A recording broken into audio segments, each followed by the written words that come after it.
When you check the State Department of Corrections website and inmate lookup, it still shows Edward Kindt listed as the custody, I should say, I'm looking the wrong way here, I'm sorry, at the maximum security Elmira Correctional Facility. That despite his original March 29th eligibility date for release under the parole granted by members of the State Parole Board. Now, as we learned yesterday from a law enforcement source, that release for Kindt has been delayed, with a parole officer characterizing it to our source as something that had never happened before. Kindt seen here at age 15 with his conviction for the 1999 slaying in Salamanca of Penny Brown. As of now, he's spent 24 years behind bars. With news of his pending release, there's been a firestorm of criticism by politicians and the Cattaraugus County community, statements even from the Seneca Nation of Indians and others that Kindt would not be allowed to live there. Well, this morning, State Senator George Parole says he called the acting state corrections commissioner,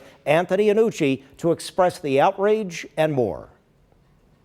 At this point, I don't feel it's not only is it not safe for the community, but I don't know that Mr. Kindt will be safe in Western New York, anywhere in Western New York. They are still trying to, make sure that there's community preparation, I believe is the term that they used.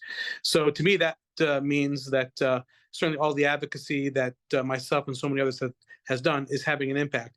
And in fact, he did mention that listening to the concerns of the community is part of the reason why this is being reconsidered.